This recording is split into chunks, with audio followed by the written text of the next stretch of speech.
ಹಾಲಿ ಗಂಗಾವತಿಯ ಶಾಸಕರಾಗಿರುವ ಜನಾರ್ದನ್ ರೆಡ್ಡಿ ಅವರು 2028ರ ವಿಧಾನಸಭಾ ಚುನಾವಣೆಯಲ್ಲಿ ಬಳ್ಳಾರಿ ಕ್ಷೇತ್ರದಿಂದ ಮತಕ್ಷೇತ್ರದಿಂದ ಸ್ಪರ್ಧೆ ಮಾಡ್ತಾರಾ ಅನ್ನೋದು ಕ್ವಶನ್ ಮಾರ್ಕ್. ಜನಾರ್ದನ ರೆಡ್ಡಿ 2028ಕ್ಕೆ ಬಳ್ಳಾರಿಯಿಂದ ಸ್ಪರ್ಧೆ ಮಾಡ್ತಾರಾ? ಹಾಲಿ ಗಂಗಾವತಿಯ ಶಾಸಕರಾಗಿರುವ ಜನಾರ್ದನ ರೆಡ್ಡಿ ಮುಂದೆ ಬಳ್ಳಾರಿಯಲ್ಲಿ ಸಂಪೂರ್ಣ ಕಮಲ ಅರಳಿಸುವ ಟಾಸ್ಕ್ ಅನ್ನ ಜನಾರ್ದನ್ ರೆಡ್ಡಿ ಅವರಿಗೆ ನೀಡ್ತಾರಾ ಬಿಜೆಪಿ ನಾಯಕರು? ಬಳ್ಳಾರಿ ಮಾತ್ರವಲ್ಲದೆ ಕಲ್ಯಾಣ ಕರ್ನಾಟಕ ಭಾಗದಲ್ಲಿ ಹಿಡಿತ ಹೊಂದಿದ್ದಾರೆ ಜನಾರ್ದನ್ ರೆಡ್ಡಿ. ಬಳ್ಳಾರಿಯಲ್ಲಿ ಮತ್ತೆ ಶಕ್ತಿ ಪ್ರದರ್ಶನ ಮಾಡ್ತಾರಾ ರೆಡ್ಡಿ? 2028ಕ್ಕೆ ಬಳ್ಳಾರಿಯಿಂದ ಸ್ಪರ್ಧೆ ಮಾಡ್ತಾರಾ ಜನಾರ್ದನ ರೆಡ್ಡಿ? ಹಾಲಿ ಗಂಗಾವತಿಯ ಶಾಸಕರು ಜನಾರ್ದನ ರೆಡ್ಡಿ ಬಳ್ಳಾರಿಯಿಂದ ಸ್ಪರ್ಧೆ ಮಾಡ್ತಾರಾ ಅನ್ನುವಂತ ಕುತೂಹಲ ಇದೆ. ಕಲ್ಯಾಣ ಕರ್ನಾಟಕ ಭಾಗದಲ್ಲಿ ಮತ್ತೆ ಬಿಜೆಪಿಯನ್ನ ಕಮಲ ಅರಳಿಸುವ ಪ್ರಯತ್ನವನ್ನ ಜನಾರ್ದನ್ ರೆಡ್ಡಿ ಆ ಮೂಲಕ ಮಾಡುವ ಸಾಧ್ಯತೆಗಳಿದ್ದಾವೆ.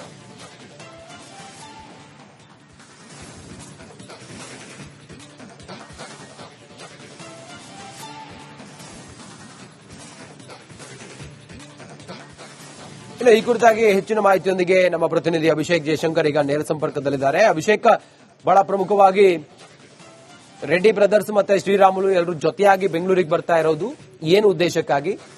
ಆ ನಂತರ ಯಾರ್ಯಾರು ಬರ್ತಾ ಇದ್ದಾರೆ? ಸದ್ಯಕ್ಕೆ ಈ ಹೊತ್ತಿಗೆ ಏನ್ ಮಾಹಿತಿ ಇದೆ?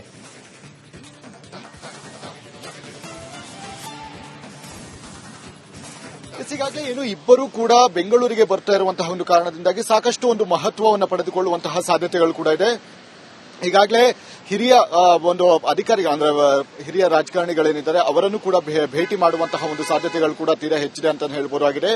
ಒಂದು ಕಡೆ ಈ ಇಬ್ಬರು ಕೂಡ ಇಲ್ಲಿಗೆ ಬರ್ತಾ ಇರುವಂತದ್ದು, ಮತ್ತೊಂದು ಕಡೆ ಇದೇ ಸಂದರ್ಭದಲ್ಲಿ ಸಿಐಡಿ ಅಧಿಕಾರಿಗಳಿಗೆ ಇವರ ಒಂದು ಪ್ರಕರಣ ಕೂಡ ಹಸ್ತಾಂತರ ಆಗಿರುವಂತದ್ದು. ಹೀಗಾಗಿ ಈ ರೀತಿಯಾದಂತಹ ಒಂದು ಪ್ರಹಸನಗಳೇನಿದಾವೆ ಒಂದಕ್ಕೊಂದು ತಾಳೆ ಆಗುವಂತಹ ರೀತಿಯಲ್ಲಿ ಕಾಣ್ತಾ ಇದೆ ಅಂತಾನೆ ಹೇಳಬಹುದಾಗಿದೆ. ಯಾಕಂದ್ರೆ ಪ್ರಕರಣ ಏನಾದರೂ ಅಂದ್ರೆ ಸಿಐಡಿಗೆ ಹೋದಂತಹ ಸಂದರ್ಭದಲ್ಲಿ ಸಹಜವಾಗಿಯೇ ಈ ಒಂದು ಕಾಲಮ್ ಏನ್ ಬಿಟ್ಟಿದ್ದಾರೆ ಅಂದ್ರೆ A2 A1 ನಿಂದ A5 ಏನಿದೆ ಅದು ಈಗಾಗಲೇ ಎಫ್ಐಆರ್ ನಲ್ಲಿ ಖಾಲಿ ಬಿಟ್ಟಿರುವಂತದ್ದು. ಹೀಗಾಗಿ ಇದರ ಬಗ್ಗೆ ಒಂದು ಚರ್ಚೆಯನ್ನು ನಡೆಸೋದು ಅಂದ್ರೆ ನಮ್ಮನ್ನ ಯಾವುದೇ ರೀತಿಯಾದಂತಹ ಈ ಒಂದು ಪ್ರಕರಣದಲ್ಲಿ ಸಿಲುಕಿಸೋದು ಬೇಡ ಅನ್ನುವಂತಹ ರೀತಿಯಲ್ಲಿಯೂ ಕೂಡ ಒಂದು ಆಂಗಲ್ ಇರಬಹುದು, ಅಂದ್ರೆ ಮಾತುಕತೆ ಮುಖಾಂತರ ಬಗೆಹರಿಸುವಂತಹ ಒಂದು ಇದು ಕೂಡ ಇರಬಹುದು.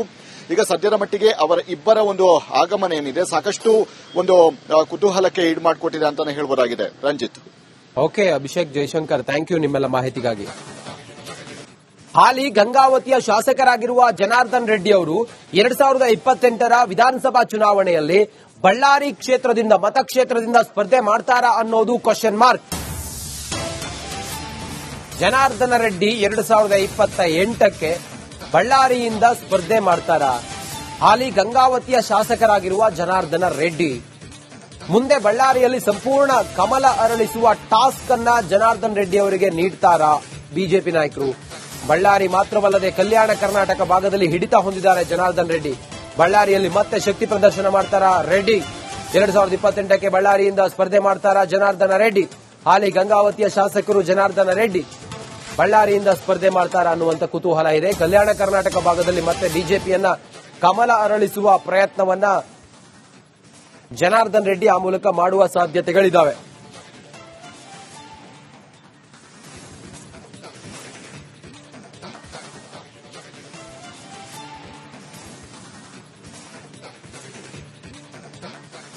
ಇನ್ನು ಈ ಕುರಿತಾಗಿ ಹೆಚ್ಚಿನ ಮಾಹಿತಿಯೊಂದಿಗೆ ನಮ್ಮ ಪ್ರತಿನಿಧಿ ಅಭಿಷೇಕ್ ಜಯಶಂಕರ್ ಈಗ ನೇರ ಸಂಪರ್ಕದಲ್ಲಿದ್ದಾರೆ. ಅಭಿಷೇಕ್, ಬಹಳ ಪ್ರಮುಖವಾಗಿ ರೆಡ್ಡಿ ಬ್ರದರ್ಸ್ ಮತ್ತೆ ಶ್ರೀರಾಮುಲು ಎಲ್ಲರೂ ಜೊತೆಯಾಗಿ ಬೆಂಗಳೂರಿಗೆ ಬರ್ತಾ ಇರೋದು ಏನು ಉದ್ದೇಶಕ್ಕಾಗಿ? ಆ ನಂತರ ಯಾರ್ಯಾರು ಬರ್ತಾ ಇದ್ದಾರೆ? ಸದ್ಯಕ್ಕೆ ಈ ಹೊತ್ತಿಗೆ ಏನ್ ಮಾಹಿತಿ ಇದೆ?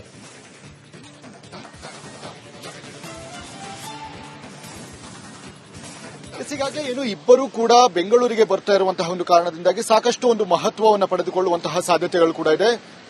ಈಗಾಗಲೇ ಹಿರಿಯ ಒಂದು ಅಧಿಕಾರಿಗಳು ಅಂದ್ರೆ ಹಿರಿಯ ರಾಜಕಾರಣಿಗಳೇನಿದ್ದಾರೆ ಅವರನ್ನು ಕೂಡ ಭೇಟಿ ಮಾಡುವಂತಹ ಒಂದು ಸಾಧ್ಯತೆಗಳು ಕೂಡ ತೀರಾ ಹೆಚ್ಚಿದೆ ಅಂತ ಹೇಳಬಹುದಾಗಿದೆ.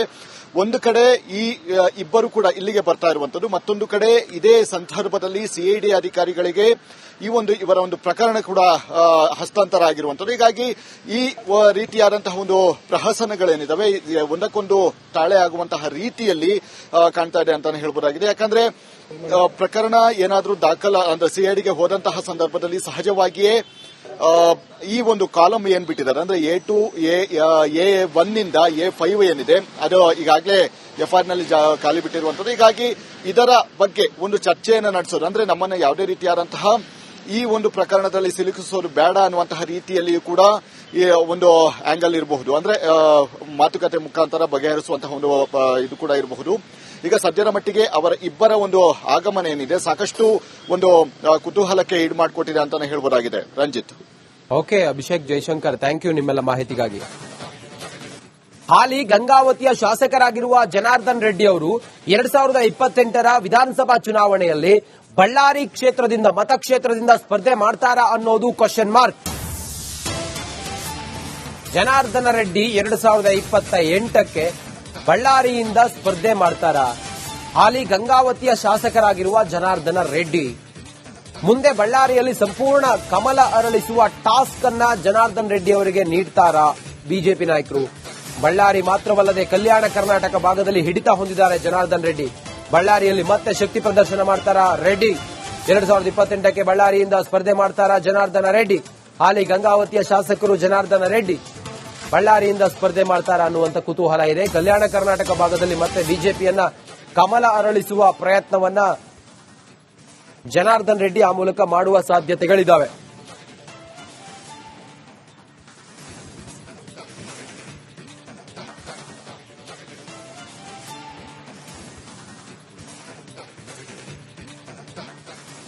ಈ ಕುರಿತಾಗಿ ಹೆಚ್ಚಿನ ಮಾಹಿತಿಯೊಂದಿಗೆ ನಮ್ಮ ಪ್ರತಿನಿಧಿ ಅಭಿಷೇಕ್ ಜಯಶಂಕರ್ ಈಗ ನೇರ ಸಂಪರ್ಕದಲ್ಲಿದ್ದಾರೆ. ಅಭಿಷೇಕ್, ಬಹಳ ಪ್ರಮುಖವಾಗಿ ರೆಡ್ಡಿ ಬ್ರದರ್ಸ್ ಮತ್ತೆ ಶ್ರೀರಾಮುಲು ಎಲ್ಲರೂ ಜೊತೆಯಾಗಿ ಬೆಂಗಳೂರಿಗೆ ಬರ್ತಾ ಇರೋದು ಏನು ಉದ್ದೇಶಕ್ಕಾಗಿ?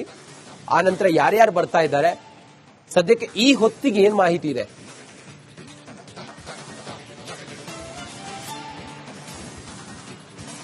ಈಗಾಗಲೇ ಏನು ಇಬ್ಬರು ಕೂಡ ಬೆಂಗಳೂರಿಗೆ ಬರ್ತಾ ಇರುವಂತಹ ಒಂದು ಕಾರಣದಿಂದಾಗಿ ಸಾಕಷ್ಟು ಒಂದು ಮಹತ್ವವನ್ನು ಪಡೆದುಕೊಳ್ಳುವಂತಹ ಸಾಧ್ಯತೆಗಳು ಕೂಡ ಇದೆ. ಈಗಾಗಲೇ ಹಿರಿಯ ಒಂದು ಅಧಿಕಾರಿಗಳು ಅಂದ್ರೆ ಹಿರಿಯ ರಾಜಕಾರಣಿಗಳೇನಿದ್ದಾರೆ ಅವರನ್ನು ಕೂಡ ಭೇಟಿ ಮಾಡುವಂತಹ ಒಂದು ಸಾಧ್ಯತೆಗಳು ಕೂಡ ತೀರಾ ಹೆಚ್ಚಿದೆ ಅಂತ ಹೇಳ್ಬೋದಾಗಿದೆ. ಒಂದು ಕಡೆ ಈ ಇಬ್ಬರು ಕೂಡ ಇಲ್ಲಿಗೆ ಬರ್ತಾ ಇರುವಂತದ್ದು, ಮತ್ತೊಂದು ಕಡೆ ಇದೇ ಸಂದರ್ಭದಲ್ಲಿ ಸಿಐಡಿ ಅಧಿಕಾರಿಗಳಿಗೆ ಇವರ ಒಂದು ಪ್ರಕರಣ ಕೂಡ ಹಸ್ತಾಂತರ ಆಗಿರುವಂತದ್ದು. ಹೀಗಾಗಿ ಈ ರೀತಿಯಾದಂತಹ ಒಂದು ಪ್ರಹಸನಗಳೇನಿದಾವೆ ಒಂದಕ್ಕೊಂದು ತಾಳೆ ಆಗುವಂತಹ ರೀತಿಯಲ್ಲಿ ಕಾಣ್ತಾ ಇದೆ ಅಂತಾನೆ ಹೇಳ್ಬೋದಾಗಿದೆ. ಯಾಕಂದ್ರೆ ಪ್ರಕರಣ ಏನಾದರೂ ಅಂದ್ರೆ ಸಿಐಡಿಗೆ ಹೋದಂತಹ ಸಂದರ್ಭದಲ್ಲಿ ಸಹಜವಾಗಿಯೇ ಈ ಒಂದು ಕಾಲಮ್ ಏನ್ ಬಿಟ್ಟಿದ್ದಾರೆ ಅಂದ್ರೆ A2 A1 ನಿಂದ A5 ಏನಿದೆ ಅದು ಈಗಾಗಲೇ ಎಫ್ಐಆರ್ ನಲ್ಲಿ ಖಾಲಿ ಬಿಟ್ಟಿರುವಂತದ್ದು. ಹೀಗಾಗಿ ಇದರ ಬಗ್ಗೆ ಒಂದು ಚರ್ಚೆಯನ್ನು ನಡೆಸೋದು ಅಂದ್ರೆ ನಮ್ಮನ್ನ ಯಾವುದೇ ರೀತಿಯಾದಂತಹ ಈ ಒಂದು ಪ್ರಕರಣದಲ್ಲಿ ಸಿಲುಕಿಸೋದು ಬೇಡ ಅನ್ನುವಂತಹ ರೀತಿಯಲ್ಲಿಯೂ ಕೂಡ ಒಂದು ಆಂಗಲ್ ಇರಬಹುದು, ಅಂದ್ರೆ ಮಾತುಕತೆ ಮುಖಾಂತರ ಬಗೆಹರಿಸುವಂತಹ ಒಂದು ಇದು ಕೂಡ ಇರಬಹುದು. ಈಗ ಸದ್ಯದ ಮಟ್ಟಿಗೆ ಅವರ ಇಬ್ಬರ ಒಂದು ಆಗಮನ ಏನಿದೆ ಸಾಕಷ್ಟು ಒಂದು ಕುತೂಹಲಕ್ಕೆ ಈಡು ಮಾಡಿಕೊಟ್ಟಿದೆ ಅಂತಾನೆ ಹೇಳ್ಬೋದಾಗಿದೆ. Ranjith. Okay Abhishek Jaishankar, thank you ನಿಮ್ಮೆಲ್ಲ ಮಾಹಿತಿಗಾಗಿ.